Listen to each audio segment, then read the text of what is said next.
Yo, welcome to the best of everything. My name is Ruben Paul, and across from me, as usual, is my brother, Johnny Sanchez. What's up, man? What's up, man?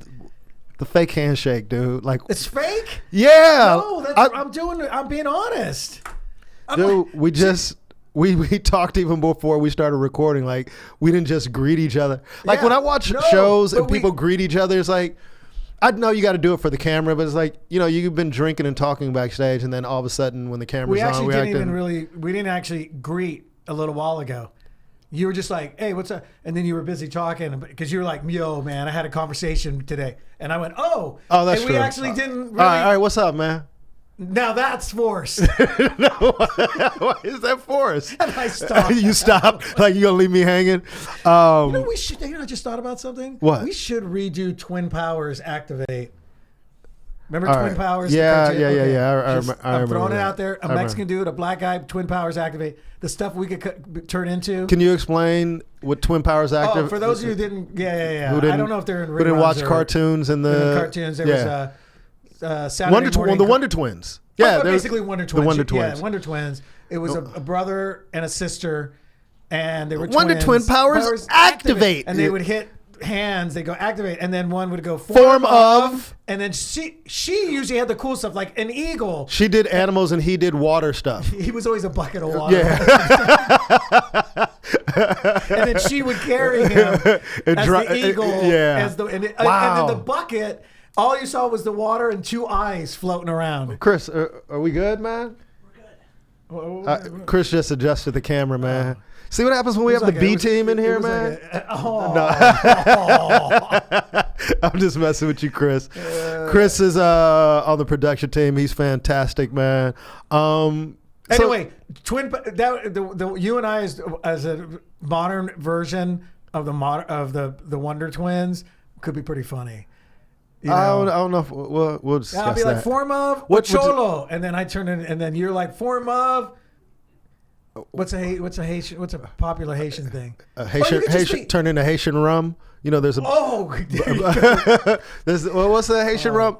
First episode. What? You go into the bottle of rum, and then to infiltrate the bad guys, I come walking in as the cholo, and I'm like, hey, take a drink of this, and they're like, what? And then you come out of it. I mean, it's episode 1 right there. Well, what are we talking about right now? I don't know, man. You know how I go off on But things. you said wanted to what as a sketch, or were you really as a sketch? I don't know. We go like that. What's up? What's up? Well, you know what? That could actually be funny. I mean, why not? We can just try it. If it doesn't work, we don't have to put it up. Do it right here in front of this green screen right here, dude. So how's your weekend, man? Busy. Because my daughter's in town. Oh, good. Yeah. Good. So, you guys having a good time? Yeah, man. Having a bees. It's her nickname. Yeah. But do you not like to give out her full name? I don't. You know what was funny? I've been calling her B so long, I can't even remember her full name. Donna Lee. That's right. Yeah, Donna Lee. And where did B come from? Again, you told me this. Oh man, that's a weird. You want me to? I'll tell. Yeah, tell the story. Come on, man. Yeah. So first of all, Johnny has the most adorable daughter. She's how old now? 7. She's 7 now. That's right. She just had a birthday. She just had her birthday. Yeah. October 25th.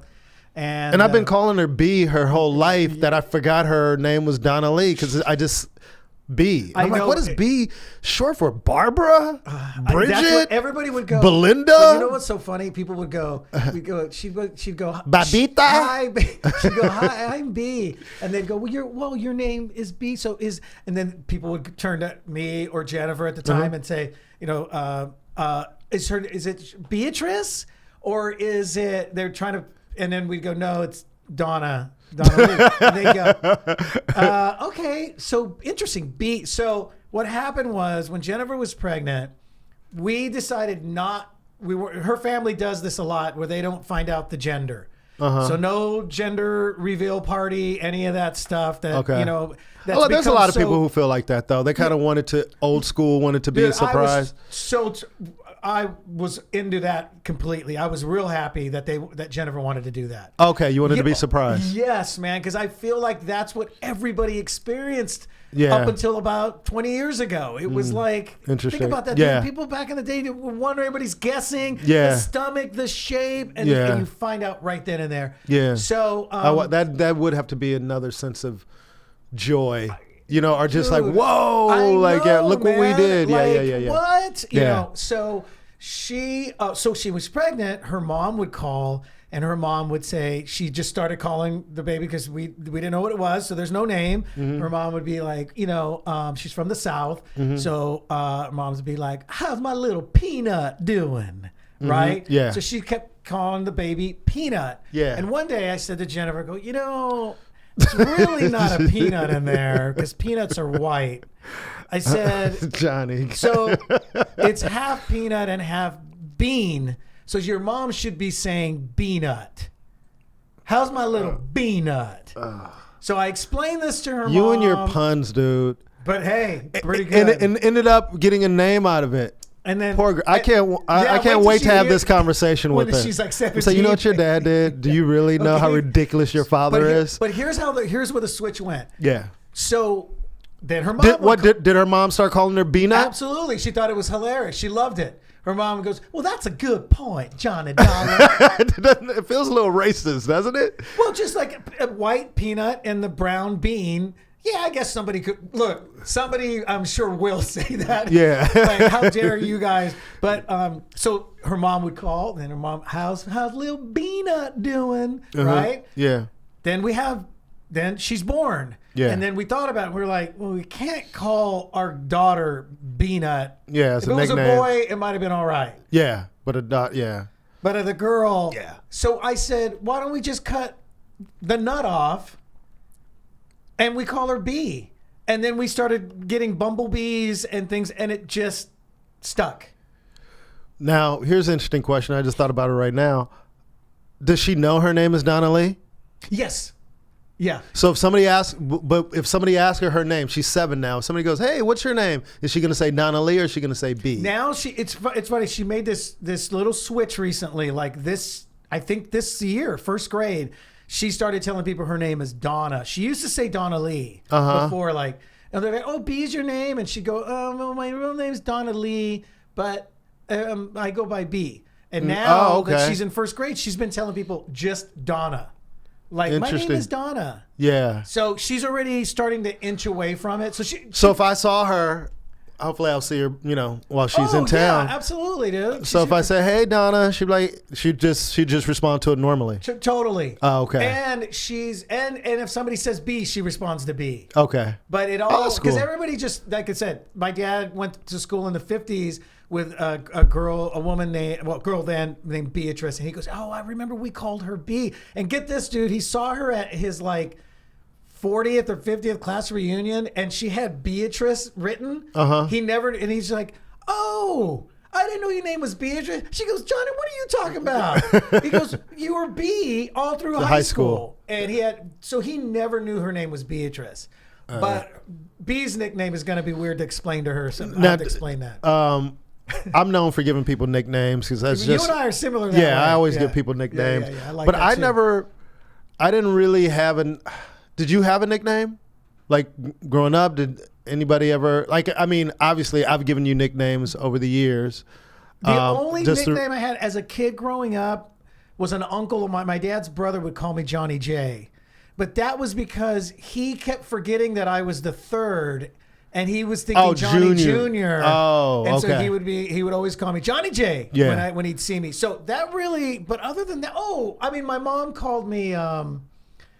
My sister, my one sister called me Bubba for a long time. She gave me that nickname. I have to ask her. I don't even know where that came from. Or Yanni Yanni. Yanni Yanni's another one. So when she called you Bubba, if your mom said, "Hey, go call Johnny," she'd be like, "Bubba." That's how she would call out to you? It was more like a greeting.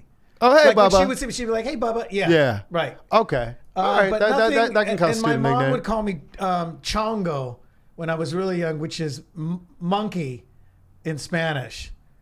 Really? Yeah. Oh.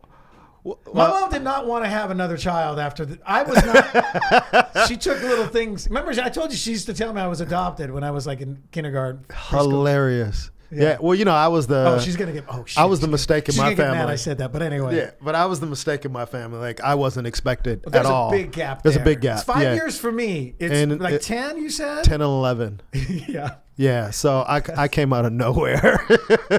But obviously they were happy. But what were your nicknames then? I didn't really have a nickname until I started playing sports. Oh, okay. So then, some of my friends would call me Big Rube. Even telling me like, what up, Big Rube? I don't know if that's a hood thing or whatever. Yeah, but still, Rube is always Big Rube. Or just Rube. Yeah, a Rube. A lot of people would call me. And one of my other friends, because I used to love the rap group EPMD. Okay. When I was growing up. And because it's Ruben Paul, because then they used to call me P Double, which he used to go by. P Double was one of the nicknames of one of the rappers, Eric Parrish, from EPMD. Right. Yeah. Okay. Yeah. So they did. Am I even getting that right? Well, yeah, it was. So they call you what? They would call you what? Again? Eric Sermon and what? I wasn't familiar with what were the real names from EPMD, Chris? I'm embarrassed that I can't even remember their real names. Well, that was back in the that's 30 years ago. EPMD. Let me Google this. Okay, so according to Wikipedia, EPMD, Eric Sermon. Parrish making dollars. It's Eric Parrish making dollars, but it's Eric Sermon and what is it? Paris. What's Paris's last name? I'm trying to read. I thought that was his last name. No. EPMD stands for Eric Paris making dollars. EPMD. But it was two rappers. It was Eric and Paris, but I can't. It's Eric Sermon. Huh? Is it Parrish Smith? Parrish Smith. Eric Sermon. And Eric Sermon. Parrish Smith. So Parrish Smith went by P Double. They used to say P Double in one of the songs or whatever, and it just caught on. Okay. So my boy used to call me P Double. Okay, got it. But he was the only person who called me that. And then every once in a while, some people call me Ruby, mostly females.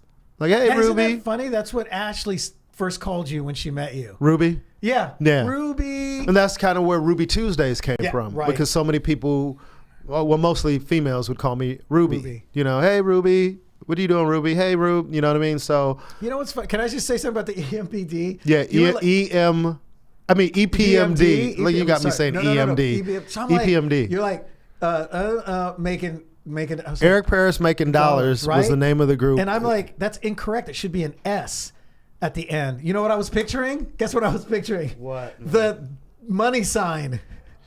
No, you never listened to EPMD? No, I didn't. I did not. Damn, man. It's just weird because you weren't into hip hop or anything. This was. Well, I was. Again, I keep going back to junior high when that was my. What's hilarious? For some reason. But this was funny about you. Like most story, if we're talking about sports and everything, you say high school, but every story starts from like 8 years old. I know, and you then, said this, and then it stops. It stops at high school. No. I did better in high school. I did better in high school. You were in a drug-induced haze in high school, and that's what you don't want to admit. No. It's listen. I did more sports in high school because I did. Let me ask you this: cross country, wrestling, and track in high school, and in junior high, I only did track, and with the exception of like. Did you have a Letterman jacket that you walked around campus in? I made my letter my freshman year. What kind of student were you? I don't think we ever talked about this. I was the student that I socialized way too much in class. Answer the question. Oh, yeah. I mean, you weren't a good student. I was that student. What was your average? Oh, I was definitely like C's and low B's. But more. I've told people for years I was a C average student, dude, because I did not apply. Because you didn't apply yourself. My teachers would say that, dude, from grammar school all the way through high school. Especially the parent-teacher meetings back in grammar and junior high, that was more common. Yeah, they'd come talk to your teacher rather. In high school, they would just leave the notes. Yeah, but it would always they'd be like, if Johnny would just pay attention and stop socializing. It was always needs to stop socializing. How did your father? How did he feel about that? Knowing your dad. he was, he was working so hard, dude, and so many, that it was really like my mom would just go, and my dad would be like, hey, you gotta pay attention, my mom wasn't that hard on me, and they knew that you got to remember too, I think you talked a little bit about your parents. My mom dropped out of school in 8th grade. Oh, wow. To help work for the family, right? In the fields and stuff. Did she ever go back to school? No. Oh, wow. No. So then my dad finished high school, but by the time I was coming to them with some of like the math, and I remember my dad was like, "Shit, I don't remember any of this." He couldn't tell me. My mom could remember a lot. She went up to 8th grade, so I kind of was. But it's interesting because on my own in a weird way. You're 4th generation. Third generation. Technically third. Yeah. So 3rd generation is just interesting. Like it's interesting how our parents back then, you could really succeed in life without a college degree. And now, correct. If you don't have a college degree, unless you're talented at something else, something on your own, it's probably it's difficult to make a really good living. That's why education is so important. And people always find it weird that my parents never really stressed education. But look, they came from Haiti. Yeah. My mom was anybody didn't know before or heard the earlier stuff. But so so when they came to the country, my mom was self-educated, where my mom spoke 3 different languages, and she was able to help my dad maneuver. And my dad was, had common sense and everything. But just as far as book smart, when you grow up in a third world environment, it was, And what is their grade system in? Is it the same thing? Is it like 12 grades? I have no idea. That's interesting. I have no idea. It'd be interesting to find out. I'm curious to know how do they? But he didn't. But the short story is kind of like your mom. He didn't have a lot of education. He had to work, at an early age. But he learned how to read and write, and he never really fully spoke English properly, whatever that means. But he was able to navigate and build a home and a future for his family here in America, which is amazing. So that's why it's really there's no excuse, man. If you really want to do something and you really want to get something done, do it. You'll find a way. If we always say like forward motion, like sometimes you just need to start and figure it out as you're going along. Like you can't have everything planned out, and there's some people they want to have everything planned out before they do anything. It's like, man, sometimes you just got to go. You just got to go. Dude, even with comedy, I'm going to get on you just said if you can apply. There's 2 things. Hold on. So I remember the other one. Okay. You're supposed to say one thing and then write the other thing. But doesn't that show you his level of concentration? No. He just stops the show. I can't do that to write 2 things. You're supposed to be talking about one while writing down the other. I've said this before. Johnny is. Let me tell you how frustrating. No. Can I vent? Can I vent? That's a big thing with you, dude. Johnny can only. You can't multitask. And it drives me crazy. I love you like a brother, dude. My misophonia, by the way, you tapping your pen all the time is driving me crazy. What's wrong? What is your no one cares about your hydrophonia, man. Misophonia. Some of you look it up. It's the hating of sounds, annoying sounds. Whatever. Anyway, all right. So I can't do it, dude. But knowing you, you would I gotta write and talk at the same time. And look how I wrote down that, and it's like chicken scratch. But it's weird because I am somebody who can multitask. Now, when I do focus on somebody, I do block everything out. So, but one thing that frustrates me about you, I'll be having a conversation with Johnny, and I'll go, whatever it is, and you go, okay, and then I'll say, and you're gonna do that? It's like, what? Wait, no, I'm gonna do this, and like, dude, there's 24 hours in a day. Why are you just focusing all your attention on, like, you could do multiple things? Where does that come from? It's so frustrating. I don't know. But and on top of that, to be a guy who's stuck in his, like when Johnny, I'll never forget this conversation. I will never forget this. So I wanted to do something with Johnny on a Monday.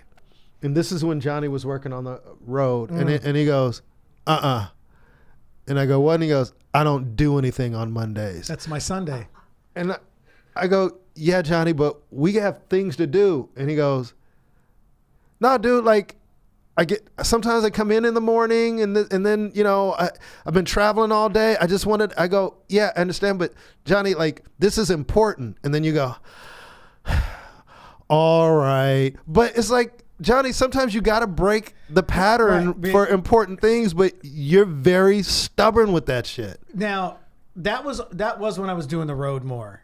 It was different. Now I'm not like that about Mondays. Well, I had to fight you, but you, even when you stopped kind of being on the road, you was already in that mode. You're like, Tuesday, and I'm like, you know, there's Monday. You're like, I don't do anything. Like, Johnny, you're home. Don't bother me on Monday. Yeah, but you're home. Yeah. And then finally Johnny goes, all right, if you want to do something on Monday, we could do it on Monday. I'm like, dude, you don't have anything to do. You're not traveling. But you get caught in this. Do you have a little bit of OCD? Oh, of course I do. Oh yeah. I mean, I got things that I like to do. Yeah, man. The same. I mean, I don't have it. Like, I'll break things if somebody goes, "Hey, man, we've got to do it this day or whatever." But it's still really difficult for you to do it, even when we tell you. Because I would be more. But I know people who will not bend. Like you said, I ended up going. I would end up after a while. Right, after a while. After a few. And when I say a while, I mean like years.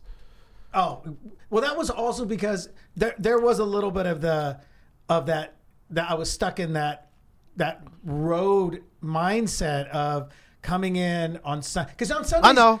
A lot of times too, Rube, got to remember, a lot of times Sundays we were doing shows that night and then coming in the morning on Monday. And let me be honest. I'm gonna be honest. I'm the same way. I used to be the same way with my Mondays because of the traveling and the touring. You get home like, man, I just need a day. But for me, and this is no knock on you, but me and you actually talked about this. Like, you get to the point where you're going, I got shit that I'm trying to do and trying to accomplish. True. So I got to break out of my comfort zone. Even though I want to take this day and just have it for me, but there are people out there that are working every single day, and not that we're necessarily competing with them, but you know, the old adage of, you know, sports and athletes is like, I'm working when everybody else is sleeping. Yeah. You know, when you resting and when you doing this, I'm out there working. I'm out there grinding. And I will say this is one thing I truly do, not just one thing, there's many things. One thing I do admire about Kevin Hart, and of course he posts it constantly, is his work ethic. It's just like this dude is non-stop, you know, and people say, I'll sleep when I'm dead, and all these, you know, sayings about hard work. And after a while, it's like, you know what? There's things that I want to accomplish.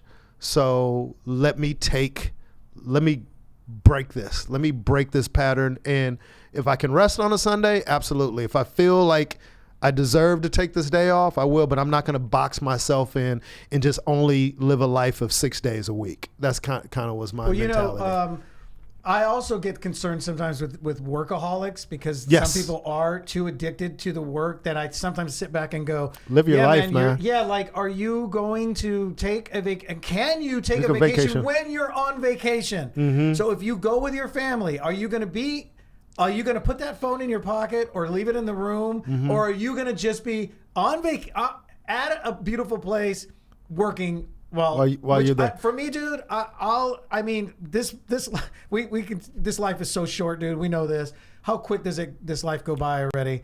It's gone. We look at each other. We've been doing it this long. I couldn't imagine looking back and go, I'm so glad I have taken vacations and trips and things and really enjoyed them. But I want to get back to something before I forget, because I wrote you said something about having the plan. Yeah. And you know, when I got to LA, I was like, all right, I'm going to do comedy for 4 years. I'm going to do my stand-up I'm going to grind for 4. Uh-huh. That's like anybody going to college. And then when I'm done, that's when I'm going to be making buku bucks. Yeah. So I was going to do 4 years. This was I had it planned out. Yeah. I think I told you this before. 4 years.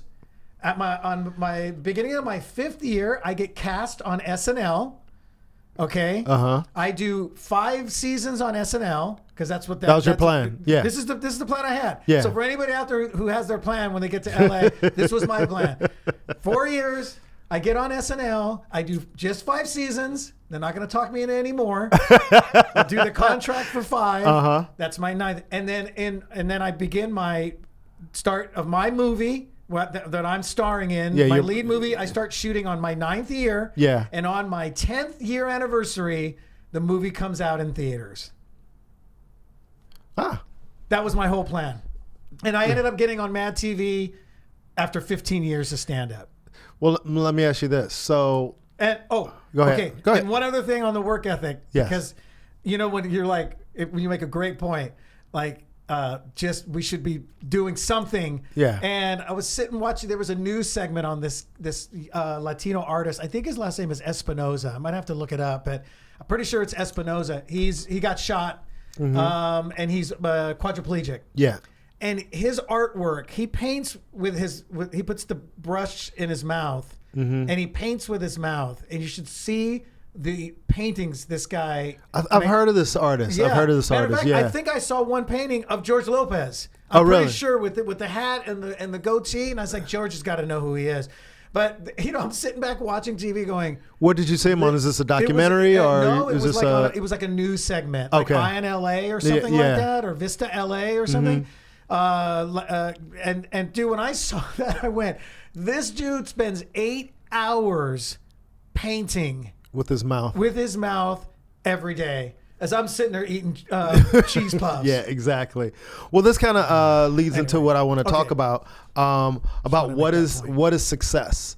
Like you had your plans Yeah.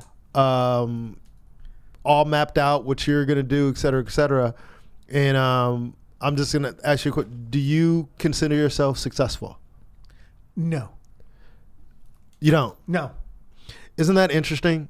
Because I did Martin Moreno's podcast, Yo Yo Yo podcast. Shout out Martin Moreno. Oh, yeah. Yo. And his son, Artistry. Hooter. They have a great podcast, and I was a guest on there. And Martin said something like, that was so deep, because I guess, part of the journey of what we know what our dreams and our goals are. Of course. And a lot of times in life, when you haven't achieved your goals yet, you don't feel successful. Right. So to hear you say you don't feel successful, and if I'm being honest, a lot of times I don't feel successful. Okay, so I was gonna ask you too. Yeah, so and I go don't, ahead. and Yeah. people are shocked by that, and it's not something that makes me feel sad, because I still like I'm still on the journey. But then there's the bad thing about that, and what we have to be conscious of, that Martine brought to my attention, is,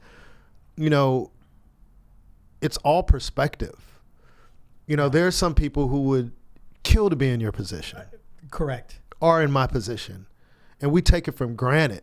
Yeah. And it's there's a part of it that's really wrong, and maybe it has affected. It can affect your confidence or your belief in, can you achieve these dreams that you set forth? Like you have to embrace and be grateful for the victories that we've had and accomplished. And you've accomplished a lot. Yeah. Not too many people can say that they were a regular cast member on a television show. True. And you might not be on there now, but that's something you're successful, dude. Right. And our bank accounts might not reflect. So we go, because we have millionaire friends and we're constantly comparing ourselves to them. But it's also about, I think we need to be grateful for where we are now, and Absolutely. you know what I mean, Yeah, and know that we are. Dude, here's this. Some people, is this as simple as this? I haven't worked a day job in 20 years. Over 20 years. Yeah, you're right. Yeah, I same have here. not gone to a job, and I've been able to live a good life, travel all over the world, have nice things. Now, am I where I want to be? Does my bank account reflect, what I wanted to reflect? No, but my God, like to have friends who wake up every morning and go to a job that they don't like, and That's working true. hours they don't like, and then I'm here feeling sorry for myself or feeling like I'm not successful. I mean, there's people listening to this podcast because they do believe we are successful. Correct. Yeah. We get to perform. I performed in front of 20,000 people, millions of people, during the course of our career, just performing in South Africa, in front of, how many did we do in South Africa? 10,000 people, in another country. And then you're sitting up here going, I'm not successful, Yeah. just because, you might not be hot at the moment, or you might not be on a show, or you might not be in movies right now, but doesn't mean that you're successful. And I'll make this last point and let you talk. Yeah. But it's having that confidence and believing in owning who you are. I think it's which sometimes leads you to be successful, because you care not, and it's not arrogance. It's just like, yo, man, like now I own the fact is, because some people, there's two ways to look at it. Like, damn, man, you've been doing comedy over 20 years and you ain't blown up yet. Right. And the flip side is like, yeah, man, I've been doing comedy over 20 years and I'm still making money doing comedy. Yeah, that's right. I'm still paying my bills, only comedy. I don't have no side gig. And jokes younger, pay these bills. Yeah. My ability to write jokes and to perform them pay the bills. Yeah. And that is successful, something to be proud of. And the last thing I'll say, and then I'll let you talk, is I felt successful last night. I get off stage. There was this young lady waiting on the side of the stage, and she said, "I'm Haitian." And I said, "Hey." And she's like, "I'm a comedian." She's like, "I had to meet you." I go, "How'd you even hear about me?" She said, "I heard you on a podcast." And I said, "Oh my God, he's talking about my life." Nice. And for me, dude, like, coming from where I came from, being ashamed to be Haitian, and then going through that transition. And taking years to even talk about it. Taking years to talk about it. Now, I don't want people to think I was ashamed to be Haitian my whole life. I wasn't. But, It's just in school and all that. But as an adult, same thing, man, as an adult, you are proud. But comedically, I wasn't. It was still hard for me to talk about it, just because I wasn't skilled enough and there wasn't really a reference point. But to be able to tell my story, and Johnny, when I started talking about being Haitian and talking about all the things that I went through as a kid and everything, I honestly felt like there has to be other people out there, other Haitians out there like me. Yeah. So to have one show up and go, "Oh my God, when I heard your interview, you were talking about my life and I had to meet you." And she showed up at the Laugh Factory to meet me. And we just started talking, and it just made me feel so good, because most Haitians that I meet, they're insulated inside Haitian communities, meaning, they live around other Haitians. Pockets they're constantly around. Like I'm not, I wish that I would have been able to, man, be with my friends like, "Yo, man, let's go get some Haitian food this weekend." Yeah. And know the spots to go to, and, tell stories about, man, this is what my mom did. Things that people, that when you're in a similar culture, that you talk about and share. I didn't have anybody to share these with. I didn't have anybody to talk to that can relate to a Haitian dad. When you talk to Haitian, like, "Oh, dude, my dad, same way." Yeah. And me and her were talking and laughing, because there's a certain thing that's, culturally, there are certain things that kind of are passed, that are just a part of the culture. And to have a conversation with somebody that's like, "Same here. When I would go do this, I got made fun of here and this." Like, "Oh, really? They used to call you that too?" Like, it's all these things. Sure. So to have this conversation with somebody, and to be able to be on a platform where somebody that I don't even know can hear my story and relate to it, it makes you feel successful. Awesome. and know that there's more people out there, just like it is for a Russell Peters or a Sebastian or anybody else who has people that relate to them and come out and see them. Because, like, yo, man, like with Russell Peters, shout out. One thing that you envy when you watch him is like, man, there's a whole group of people that he's given a voice to. Right. When he started, when he's talking about things, there's all these Indian kids that grew up in North America, and they're like, "Yo, I know, man." Because it all started with his YouTube stand-up exactly, video, right? And he's not the only one, but that, so it's about embracing what you've accomplished and owning that. But you're gonna say something. No, I think first of all, I think that's awesome, dude. Congrats on that, because we all get in our heads about what succeeding is, and I mean, I am proud of the successes I've had, like you mentioned, Mad, or even working on both Happy Fit films, dude, and working side by side with Robin Williams. Still, I look back and go, I cannot believe I worked with the man that I watched do first two guest star episodes on Happy Days as the alien Mork, And then the next year he has his own sitcom. Grew up watching Mork and Mindy, and of course all his movies. And we don't even need to get into Dead Poet Society, how much we love that movie. Yeah. But and then so I look back and I go, yes, I've done this, I've done that, and I had some really great successes, some smaller ones, and there's always been something, Yes, right? absolutely. For both of us. Correct. Yeah. At the same time, and I think the reason why we're probably doing this together, Yeah. we have a lot of differences. We also have a lot of similarities. Yes. And that is being hard on ourselves Yeah. and expecting more from ourselves than probably we should even be putting on ourselves, because nobody else is putting it on us. Yeah. But I do feel like for me, my main goal was to work in this industry. Stand up, of course, I was like, I'm always going to be doing stand up. Yeah. So on that end, that's a success. I'm still working, like you said. We're working every week, dude, in the major club in Hollywood at the Laugh Factory on a week. We're there weekly, dude, 2-3 times a week at least. Yeah. Both Long Beach there. We go to Vegas. So on that end, it's been great. And we work other clubs too. You know what I mean? And the other clubs as well on the road. The other thing for me that I think has been always the harder one, like you said, you said it earlier. You're not on there now. You're not a cast member now, but you did. For me, my thing was, I remember always telling myself, I would write it down. It was like, I just want to work steadily in the business. Yeah. So if that means one voiceover show a year, or recurring on some animated thing, or on a sitcom this many times, or 3 roles on 3 different films. Yeah. To me, that's really, and it's still there, by the way. Yeah. To me, and we'll see if I'm happy when I accomplish that.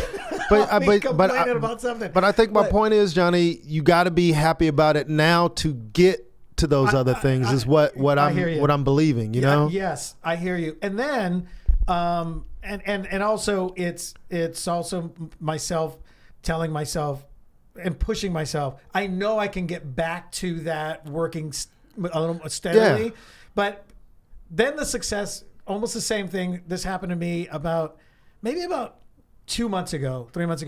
Just a random, somebody messaged me, and this dude, and I think we're friends on Facebook. I think so, but just happened to look. I was like, who is this guy? And he just said, hey man, you're one of my favorite comics. I've watched all your stuff for years. I just want to let you know you've helped me out of some really dark places. I remember. Thank you. And I'm like, and then so on the other flip to that is, we don't even realize the amount of people we touch when we're doing and giving them laughs and everything. That is a huge success in itself. It is. And for me, it's more of I'm just hard on myself with. We're both hard on ourselves because we sometimes we tend to focus on what we don't have than focusing on what we do have. Correct. And I know for me, it was the same thing. I felt like I want to work consistently. And then, I booked a few movies like in a row, did a movie with Kiefer Sutherland. Then I did the movie with LL Cool J and Gabrielle Union. Then I had a part on a reoccurring role on this syndicated show with James Brolin. So like I'm working and, I think for me, James Brolin, that's the dad. The dad. Yeah, that was married to Barbara Streisand. Yes. He had a military show and I had a reoccurring role. Wait, what was the show called? Because I didn't know this. I don't even know if it's on my IMDb. How could it not be? Was it just the pilot? No. It was on it was on CBS originally, and then it got syndicated. It was called Pensacola Wings of Gold. I remember Pensacola. Oh, that's right. Yeah, dude. I remember that show. I remember D.L. Hughley calling me Pensacola. out of the blue. He was on the road in the hotel room, and he saw me on that. He was like, "You an Air Force pilot?" Because there was a scene with me in the cockpit or whatever doing simulation. But so that's actually really funny. So I'm. I was, doing festivals and working in movies and everything. And, not to go into everything that I've gone through. But then you wake up one morning and everything is gone and you don't feel like you did anything wrong. It's just the cards that you were dealt. Sure. And it's like, I don't have a manager. I don't have an agent. I can't get a manager. I can't get an agent. But I'm still funny. I'm still working. I'm still able to make money writing jokes for people and touring and doing stuff like that. But you just like after it goes year after year after year, and the problem we start comparing ourselves to other people, and you start feeling like a has-been or somebody who's not, and people have no idea what you're going through, and no one really cares about your story. We're still on stage. And they're just like, you know, what happened? You know, why aren't you this and that? And people don't even realize, dude, everyone just assumed that I was okay. Why? Because I carry myself in that way. Sure. You know, I'm an optimistic person. I don't put anybody above me, even though I can be supportive. Like, I don't necessarily think, I heard somebody say the other day, go, just because I don't say it doesn't mean that I don't think that I'm the best comic out there. Yeah. Like, I mean, whenever I'm in a room, you know, it doesn't. And then one thing that he said was, is a comedian by the name of Teray. Shout out Teray. And he goes, yeah. And he goes, I don't care who's in the room. He goes, when I'm in the room, yeah, I think I'm the best comedian in the room. And he goes, I don't say it, but I believe that, because if you don't believe in yourself, who else is going to believe in you? So even though I was going through these times and I felt like everybody was looking at me like, damn, dude, what the hell? What's going on with you? And this and that. And it's like, I'm trying. I really am trying. Maybe I should have asked for help. I did ask certain people for help, and they didn't help me. Well, you know, we're not good with that. Yeah, which is very hard for me. Like, Ruben and I are very similar in this, man. We've been asked favors for so many years. I have thrown comics, but I'm speaking for both of us right now. Yes. We have thrown comics names to club owners. We've recommended producers. I even networks, I would get casting directors, an audition. And I'd be like, man, you know who's good? I'm going to go in, but you know who's really good for this? Yeah. And I would text my comic friend going, dude, do you know about this role? Oh, dude, no, I didn't. Get your agent to get you in, dude, because, you know, I'd read the breakdown and go, this is so-and-so. I'll go in and I'll give it everything I can. Yeah. But my friend should know about this. You know what I mean? And you and I have been like that for years. And then when it comes time for Ruben and I, you know, we'll both be on the, I've said other things to you, some of the people you know, and I've said, I go, dude, just ask him to help you. Put his name, attach his name. I don't know, man. And if vice versa, man, Ruben tells me, dude, I ask so-and-so. It's you, dude. I know. I just wasn't raised like that, man. And it's something. My dad, dude, does favors for everybody. Yeah. And years. And then to try to get him to ask sometimes for something.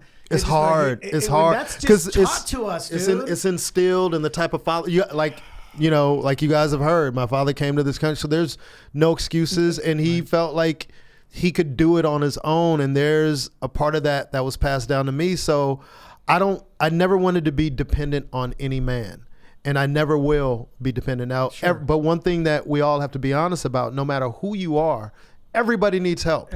Nobody gets to where they are by themselves. Period. Everybody needs help. And I needed to get better about asking for help. But I think the thing that made it even worse for me, it was so hard for me to ask for help. And then when I did ask for help and they didn't help, it made me go, fuck it. Yeah. I knew I shouldn't ask for help. Yeah, that's and that was hard. But I needed to get over that and look at things on a case by case basis and not let that be an indictment on every friendship or everybody I know going, I'm not going to ask. He's not going to help me anyway because this person didn't help me or this person didn't help me, even when I did ask.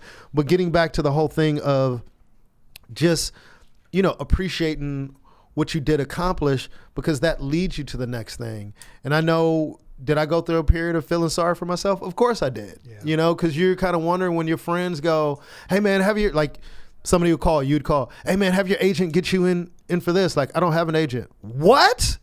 How do you not have an agent? Yeah. I told somebody the other day, because I recently just signed with the Gersh agency, happy to be a part of. He's Hollywood now. Hey man. This motherfucker Hollywood. Hey man. And dude, after not having any representation, and he has a manager, by the way. And I have a great manager. How long now? A year? No, 2 years probably. Year and a half? When me and Maggie get together, probably a year and a half. Has to be. Yeah, it was right. It was right around when I started Ruby Tuesdays. That's right. Yep. So, so it's a little over a year. Didn't you start in June? July will be 2 years of Ruby Tuesdays. Well, you're at a year and a half. Year and a half. Yeah. All right. Hey man, I can do math good in my head, dude. Can you really do math? We're at the 6-month You're mark. a C- student. No, but I'm really good with I do percentages in my head like that. Yeah, you are pretty good with numbers. Yeah, because you throw a number at me and I go, oh, the percentage on that is this. You are really good. You are. But that's from stand up. Really? Having to give percentages to agents and managers, it helped me with. Yeah. That makes sense. sense. Down like really quickly. But anyway. So, but yeah, dude, I went years. You went way longer than I. Yes. Yes. And it's just so funny because I remember after I signed and everything. She was like, "How do you feel?" I said, "I don't know." Yeah. I'm still in shock because I've been so used to doing everything by myself for so many years, and I had friends or people who probably could have called their agents and probably made them sign me. Some of us tried and couldn't believe that there was no. That almost made me cry on the last podcast, dude. I'd never forget Johnny would be calling his agents and managers. His name to my agents, my managers. And they go, well, I go, well, what? And then I'd find out that they would bring on somebody who was half the comic. I'm giving credit. Good. That's a good number, by the way. Half the comic that he is, half the actor that he is, and person. I'm like, oh, they brought on that dude's a pain in the ass. Do they even know who they brought on? I've got to tell everybody, just so frustrating when you're literally handing somebody a really good person, but that's talented and naturally funny and the whole thing on top, and they go, and it happened to me, by the way, when I was in between. Yeah. Some of the guys throw, hey, Johnny, they love you. I'd always say, did you get that too? Oh, absolutely. They would tell me that about you. Yeah. Let me just tell you about Ruben, one of my favorite comics. That guy, every time I see him, okay. So, but they wouldn't sign me. But they wouldn't sign him.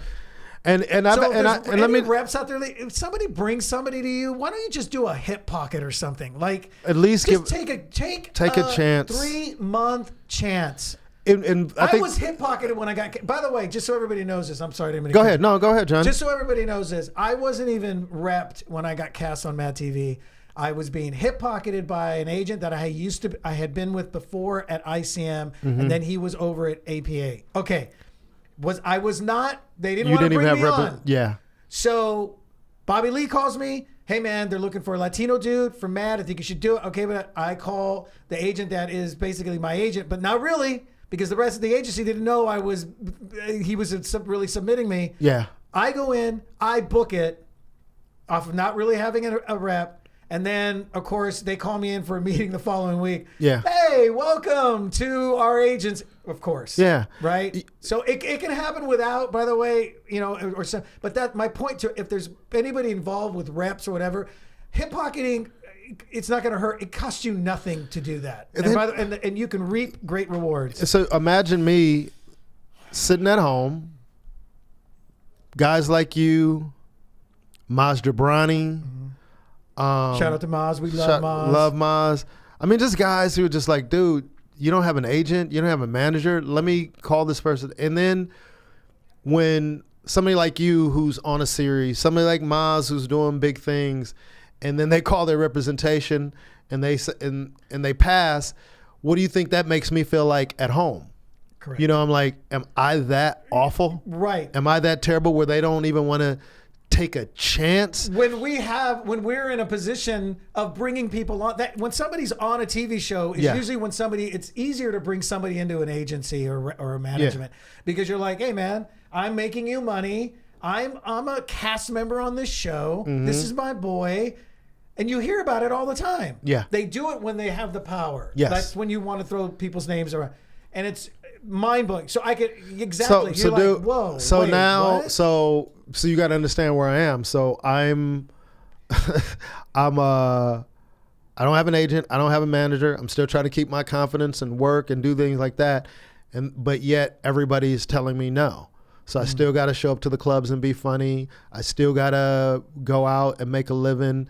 And it did light a fire under me in terms of like, I'm just going to work my ass off to become undeniable no matter how long that takes. And this is not a sprint. It's a marathon. It's a marathon though. But then like the years go by and then people probably just, who knows what people think? Like, maybe Ruben's just happy just doing, stand up, around there are town some- and touring. by the way, there are comics Yeah. like that. They're like, I don't want to deal with auditions in Hollywood Yeah. and all that pressure. Let me go make my money on I'll make a great living for the next 30 years, whatever. And the hard part about it is I was booking stuff. Like, I never heard about audition or anything.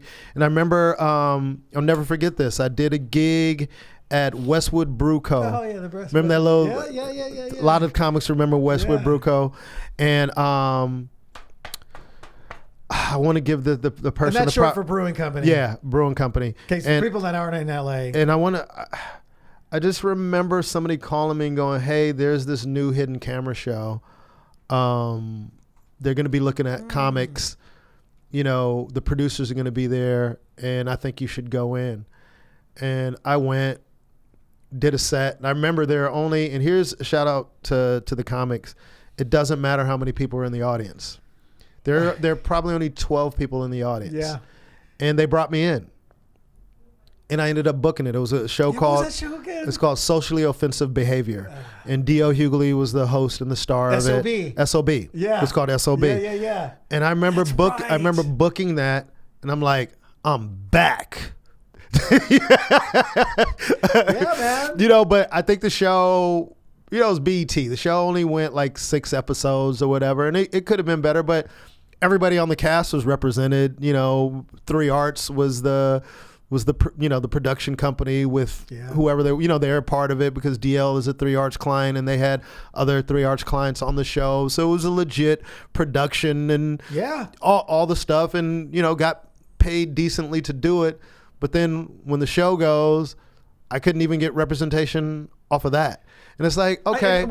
I'm just curious because I remember this. I remember it. How long was it? 1 season, 2? It was just 1 season. 1 season. And by the way, is that out there on YouTube? I'm sure there's somebody sent me a clip, because me and Sydney Castillo, shout out Sydney. Oh yeah, Sydney. We did a hidden camera thing where we played 2 priests and we went to a bar. That's right. It's hidden. It's hidden camera. Yeah, so we were dressed up as priests. We go to a bar that's and we funny. start hitting on women at the bar, drinking like Hennessy and stuff, like, oh man, and then like we go, man, God is good, and then we'll cheers, and then girls would be looking at us like, and then we strike up conversation, and we started flirting with girls, and then I pull out a Playboy magazine. I'm like, man, God is good. Look at this, man. This is his creation right here. And he was like, woo, man. Then we was just milking it. Anyway, that was one of the funny sketches, but we did things, but go ahead. Were you guys really drinking? Oh yeah. Yeah. Just to make it, Yeah, of course. But we had cameras everywhere. Yeah, it was a dope little thing. But anyway, again, I'm working, There's some people who have everything in place, the biggest managers and agents, and there was a lot of comics who went out for the job that I got, because I saw the board of and I got it. But yet I still couldn't get any representation. I would book a commercial and still couldn't get any reps. And then I went through the fuck this industry. Yeah. Fuck them. I'm just going whatever. So then I'm just focused on stand up and this and that. And then you just find yourself in this limbo. But getting back to the whole thing with success. So during that time, I'm realizing my focus is on what I don't have and what I'm not accomplishing. Instead of focus is human on nature. It is not human nature. But Yeah. I'm just saying to the listeners, you got to break out of that and understand that there's steps, and you have to show gratitude and have to be grateful for the little things. You got to celebrate the little things, and that's going to lead you to the bigger things. There's a verse in the Bible, and not to get religious or anything, but I don't even know if it's a verse. I'll take that back. It's this lady that she was like a grandmother to me, because I didn't have a grandpa, but she's like, baby, you think God for a little, he'll make you ruler over much. And it's the same concept. Be grateful for the little things, and bigger things will come. And I think I've just spent too much time, and a lot of people spend too much time beating yourself up and being down on yourself because you're not where you want to be, which is not healthy. And then you're beating yourself up every day, and then you're wondering why you're not successful.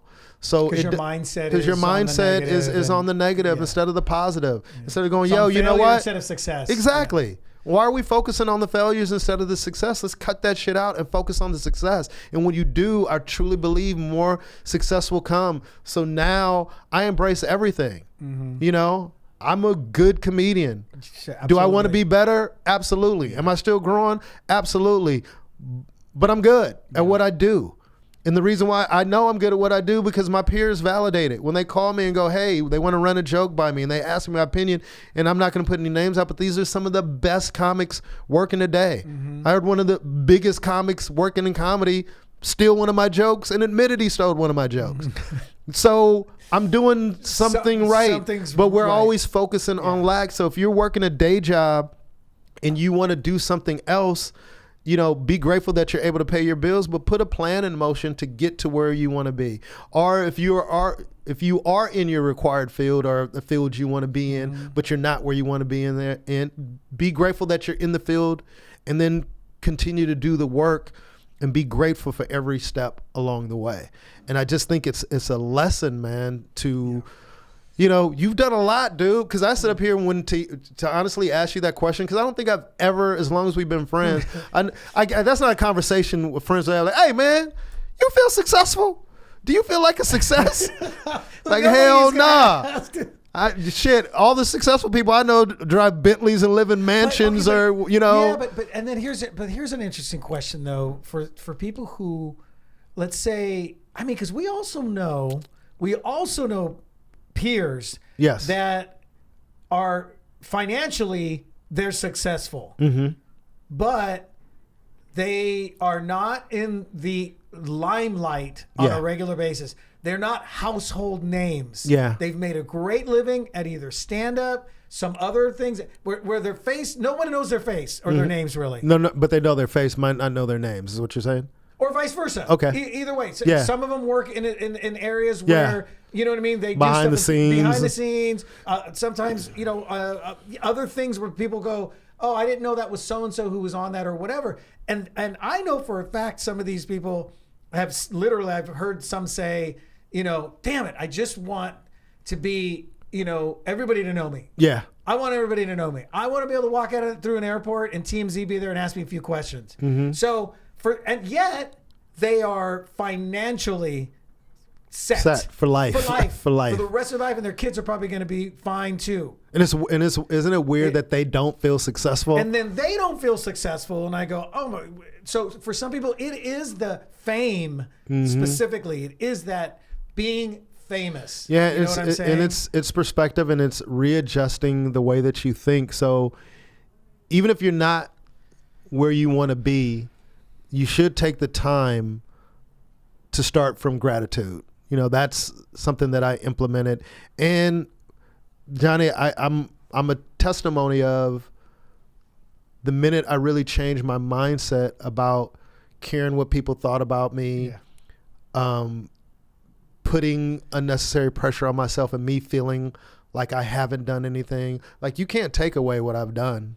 You can't take away what I've accomplished, just like they can't take away what you have accomplished or anybody else who's listening to this. It's like championships. Yeah. You cannot take them. They're there. I don't care if somebody had a championship 15 years ago, 20 years, and they haven't had one yet. Another guys, people out there who when sports, I always feel like sports sometimes and entertainment, there's a lot of similarities. Yeah. And people always go, oh man, they got their ring back. It doesn't matter. They got a ring. Champions. They have the ring. They can show up to the Super Bowl party with their ring. They can show up with the ring. And you don't have one, and you can't. Yeah. So that's our legacy. Yeah. You know, and so you're right. I've got to think more about. Yeah, and dude, when I stopped, when I stopped, just focusing on what I don't have, and focusing on what I do have going for myself.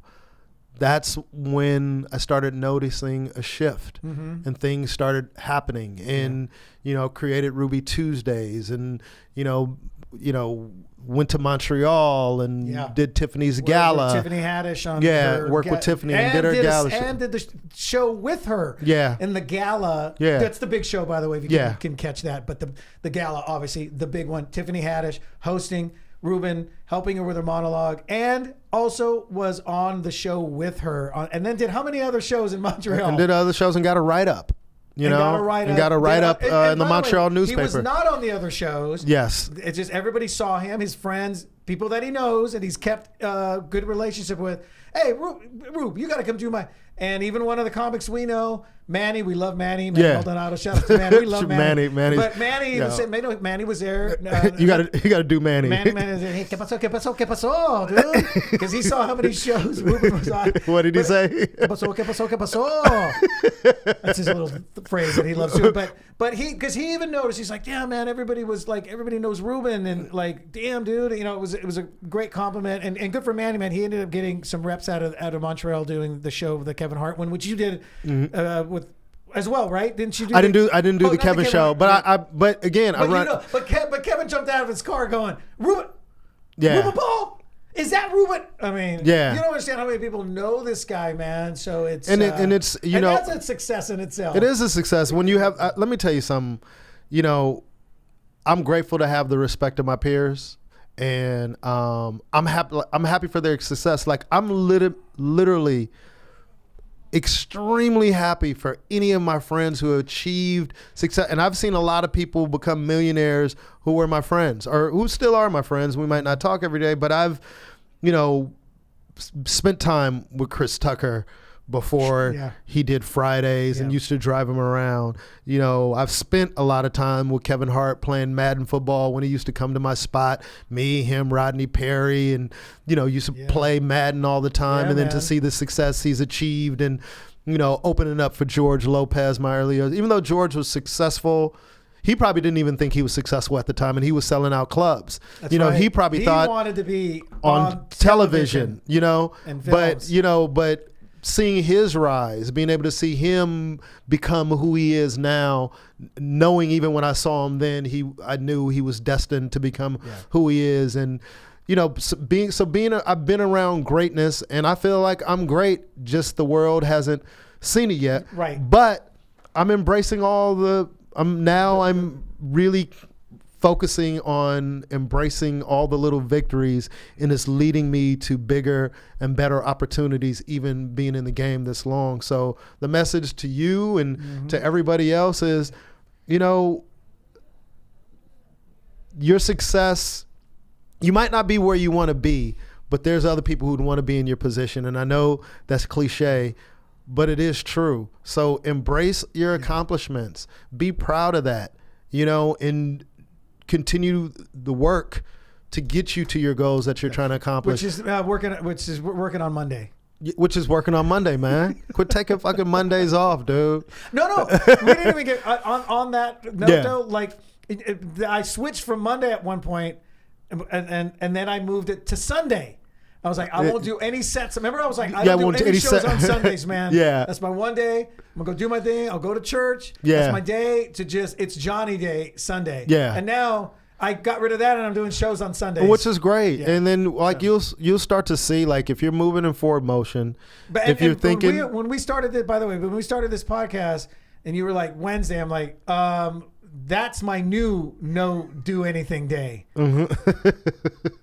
So you're lucky I'm even here right now, because Wednesday's my new. Oh man! Except I've thought about it. It's like, what's the worst day of the week? Hump day. But I won't do anything on Hump day.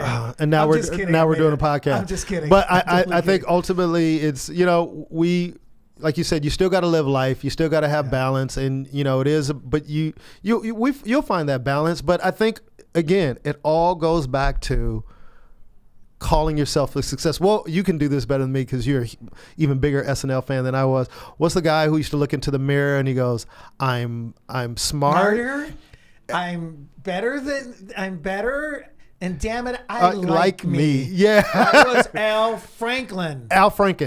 Yeah. Al Franken, dude. Doing those positive affirmations in the mirror. And that was so long ago. So long ago. But it's true, and you man. know what's funny about that sketch? It never, ever really killed, because it was such an early, but it always did good. Man, but I feel like there was a lot of people in the audience. I'm talking about in the audience. I feel like people in the audience weren't, because you know it's all tourists. I thought it was too ahead of its. You know what? We should. Can we do this? Can we end the podcast with? Hey Chris, can you put that sketch on at the end of it? That would be kind of cool to see what we're talking about, because that's really ultimate. I like and, me. Yeah, and damn it, I like myself. And that's what you have to be. So no matter what you do in life, no matter what your goals are, embrace the little things and enjoy the little victories. Don't rest there and stay there, but also just don't focus on what's wrong in your life. Start focusing on what's right in your life, because you are a success. And we just succeeded. We finished this podcast. We finished the podcast, man. So thank you guys for listening. I'm Ruben The Paul. best of everything. Johnny Sanchez. Oh, at Johnny Sanchez Comic out there, social media, wherever. And then I am Ruben Paul on Instagram, and Twitter, and then you can find me on Facebook, Ruben Paul Comedy, and also also Ruby Tuesdays. Ruby Tuesdays every Tuesdays 9:30. Always a great lineup.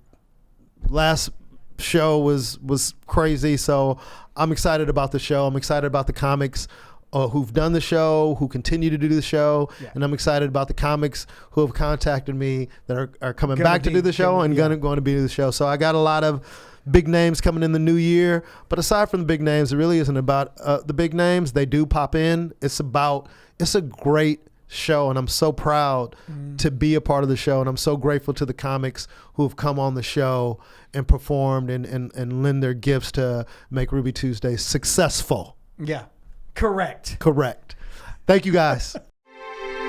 I deserve good things. I am entitled to my share of happiness. I refuse to beat myself up. I am an attractive person. I am fun to be with. Daily Affirmation with Stuart Smalley. I'm going to do a terrific show today, and I'm going to help people because I'm good enough, I'm smart enough, and doggone it, people like me. Ruby motherfucking Tuesdays. This show is all about diversity and bringing everyone together.